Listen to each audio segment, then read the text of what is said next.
हम भिखारी हैं कि ये सरकार के चमचे ये पालतू तीतर हमें यहाँ भीख देने के लिए आ रहे हैं? हम भिखारी है कि नहीं? सही बात है। गलती किसकी है? हमारी है, हमारी है कि जो हमारे बीच में रह करके, हमारे बीच में हमारी आवाज बन करके, पीड़ित मजलूमों की आवाज बन करके जो आवाज उठाते हैं, जो लोग जो न्याय की बात करते हैं, उनको हम कभी आगे नहीं पहुंचाते। उनकी टांग किसाई करते हैं, टांग किसाई करते हैं उनकी। लेकिन जो हमारे जूते मार रहा है, जो हमारी सरेआम हत्या कर देते हैं, हमारी बहन बेटियों के साथ बलात्कार करते हैं, उन्हें हम संसद विधानसभा पहुंचाने का काम करते हैं। एक ये जो साथी पीछे लोग खड़े हैं, ये प्रशासन बार बार आपसे उलझने की कोशिश करेगा, आप लोगों के बीच में माहौल खराब करने की कोशिश करेगा। हमें शांत रहना है, प्रशासन से उलझना नहीं है किसी भी हालत में, ये ध्यान रखने की बात है। दूसरी बात, अभी कुछ देर पहले राजस्थान सरकार के कैबिनेट मंत्री खाजूवाला विधायक गोविंदराम मेघवाल जी हमारे बीच में आके गए। यहां पे वार्ता चली थी जजम के ऊपर। गोविंदराम जी ने पीड़ित परिवार को 10 लाख रुपए की देने की घोषणा करने की बात कही कि 10 लाख रुपए पीड़ित परिवार को आर्थिक सहायता के तौर पे हम देंगे या सरकार की तरफ से देंगे। जैसा भी मैं एक बात पूछना चाहता हूं, हम भिखारी हैं कि ये सरकार के चमचे ये पालतू तीतर हमें यहां भीख देने के लिए आ रहे हैं? हम भिखारी हैं? हम भिखारी है क्या? हम अपना हक मांग रहे हैं, हमारे भाइयों की हत्या कर दी गई है और ये भिखारी समझ के यहां भीख देने आ रहे हैं। ये विधानसभा में जाके आज विधायक बन के बैठे हैं, आज कैबिनेट मंत्री बन के बैठे हैं, ये भीख देने आ रहे हैं। ये विधानसभा में ये बड़े बड़े मंचों के ऊपर जाकर कहते हैं कि हम दलित हितैषी है।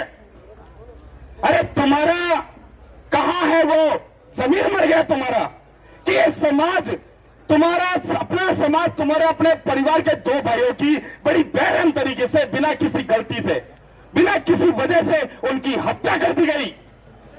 और ये सरकार के ये नुमाइंदे, ये सरकार के, ये हमारे परिवार के, ये कहते हैं कि हम प्रतिनिधित्व करते हैं इस मेघवाल समाज का, इस अनुसूचित जाति का। ये विधानसभा में बैठे ये कैबिनेट मिनिस्टर, ये पार्टी के पालतू तीतर बने बैठे हैं, जिन्हें चिंता है आगामी चुनाव में इनकी कुर्सी ना छिन जाए, इनका टिकट ना कट जाए, ये चिंता है इन्हें। लेकिन हमारे लोग भी नहीं सुधरते। ठीक है, वोट तो उन्हीं को देंगे जो हमारा, मैं कल एक बात कह रहा था कि जो हमारा शोषण करता है, जो हमारे जूते मारता है, जो हम पे सूर मिटाता है, जो अत्याचार करता है, उसे हम वोट देकर के, जिता करके विधानसभा संसद पहुंचाते हैं। है कि नहीं? सही बात है। गलती किसकी है? हमारी है, हमारी है कि जो हमारे बीच में रह करके, हमारे बीच में हमारी आवाज बन करके, पीड़ित मजलूमों की आवाज बन करके जो आवाज उठाते हैं, जो लोग जो न्याय की बात करते हैं, उनको हम कभी आगे नहीं पहुंचाते। उनकी टांग किसाई करते हैं, टांग किसाई करते हैं उनकी। लेकिन जो हमारे जूते मार रहा है, जो हमें गाली दे रहा है, जो हमें घोड़ियों से नीचे उतारते हैं, जो हमारी सरेआम हत्या कर देते हैं, हमारी बहन बेटियों के साथ बलात्कार करते हैं, उन्हें हम संसद विधानसभा पहुंचाने का काम करते हैं। सही बात है, सही बात है।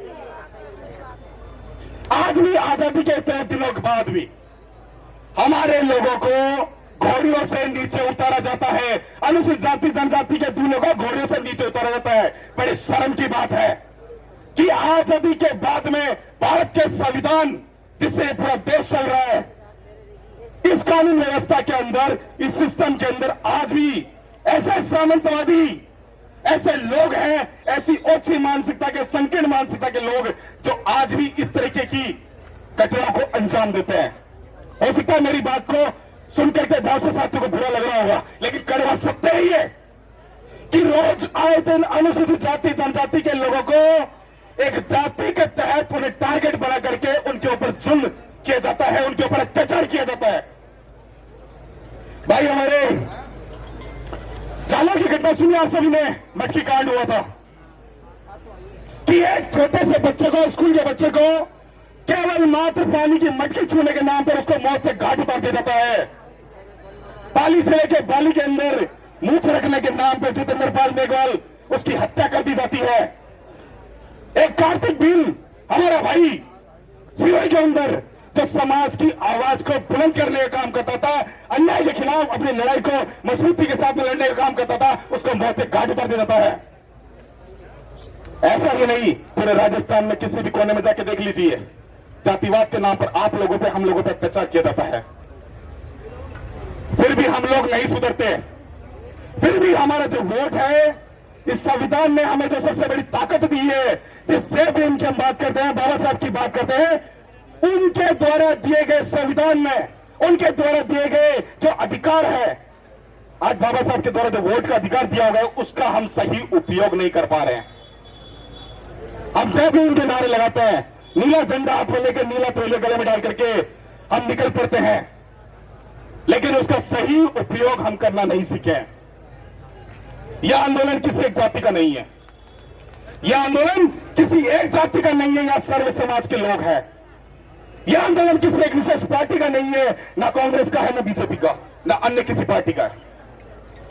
क्योंकि भाई हमारे मरे हैं, दुख हमें है, और रोज आए दिन जब हमारे लोगों को मौत के घाट उतार दिया जाता है, हमारे लोगों को प्रताड़ित किया जाता है जाति के नाम पे, तो दुख होता है, पीड़ा होती है, दर्द होता है। आज अगर मैं कहना चाहूंगा, कड़ी बात करूंगा, बहुतों को बुरी लगेगी, यार रवि जी ऐसी बातें कर रहे हैं। आज अगर यही घटना किसी और समाज के साथ में होती ना, इसको चामान का इसका नक्शा कुछ और होता। मानते नहीं बात? अगर यह घटना किसी और समाज के साथ होती तो इसको चामान का नक्शा कुछ और होता। पूरे राजस्थान के अंदर इस चीज की गूंज उठ रही होती, यह सरकार भी रोड पे होती। और रही बात मांगो की, तो सरकार मांगे भी मानती। क्या आपको मालूम है, जब कन्हैयालाल दर्जी की हत्या की गई उदयपुर के अंदर, लाइव मर्डर वाला मामला था जिसमें आरोपी मुसलमान था, सरकार 24 घंटे के भीतर वहां पहुंच करके उनके दोनों बेटों को 50-50 लाख रुपए का मुआवजा, दोनों बेटों को सरकारी नौकरी देकर के आती है। यही राजस्थान के यशस्वी मुख्यमंत्री। लेकिन आज हमें यहां 4-4 दिन हो गए धरने पे बैठे हुए, 5 दिन घटना को हो गए। कितने शर्म की बात है कि हमारी आवाज को उठाने वाला कोई विधायक, कोई मंत्री, कोई मुख्यमंत्री नहीं है। हम लोगों ने ये पूना पैक्ट की जो खरपतवार है, ये आरक्षित सीटों से जीता करके इनको हमने विधानसभा और संसद में बिठा दिया, तो किसी भी प्रकार से हमारी आवाज को उठाने का काम नहीं कर रहे। साथियों, समझने की बात है, मैं फिर कह रहा हूं, अपने वोटों का जो आपको अधिकार मिला है वोट का, इसको समझ जाए, इसको सही ढंग से इसका उपयोग करना सीख जाए। अन्यथा वो दिन दूर नहीं, जिस दिन हमारे विरोधी, हमारे विपक्षी जो लोग हैं, हमारे घर में घुस करके हम पे अत्याचार करेंगे, हम कुछ नहीं कर पाएंगे। क्योंकि आज और आपका और हमारा जो वजूद है, वो केवल संविधान की बदौलत है। आज आप और हम जो स्वाभिमान के साथ जो जिंदगी जी रहे हैं, वो स्वाभिमान की बदौलत है। एक बात कहना चाहूंगा मैं, जो कमेटी जिनके जो साथी है, जो यहाँ बैठे हैं सभी साथी लोग, प्रशासन से बंद कमरों में वार्ता बंद कीजिए। अब प्रशासन से, सरकार से बंद कमरों में वार्ता बंद कीजिए। अब जो बात हो जाजम पे हो, सबके सामने हो। सही बात है, जो भी वार्ता हो अब जाजम पे हो। बहुत हो गई अंदर वार्ता। क्या वार्ता हो रही है अंदर? क्या वार्ता हो रही है अंदर? कभी कोई अंदर जा रहा है, कभी क्या है। हम ठीक है, कमेटी का सम्मान करते हैं, लेकिन कमेटी को हम एक बात चेताना चाहते हैं, आप जो वार्ता करनी है प्रशासन को बाहर बुलाइए। ये सरकार के नौकर है, ये सरकार जो नौकर है, ये जनता के नौकर है। ये जो सरकारी जो नौकर है, ये जनता के नौकर है। ये जनता के बीच में आकर के फैसला करे, जनता के बीच में आकर वार्ता करे। क्यों बंद कमरों में बात हो रही है? हमारा आदमी मरा, दुख है हमें इसका। और कोई भी साथी गंदी राजनीति ना करें, अन्यथा मुंह काला करके घर भेज दिया जाएगा। ध्यान रखिएगा इस बात को। हम स्वाभिमान के साथ में इस आंदोलन को सफल बनाना चाहते हैं कि 5 दिन से लगातार ये जो इस घटना को हो गए, 4 दिन से धरना चल रहा है, ऐसी कोई लिपापोती हम नहीं चाहते। पीड़ित परिवार है, उसको न्याय की जो न्याय की बात है, उसको न्याय मिलना चाहिए।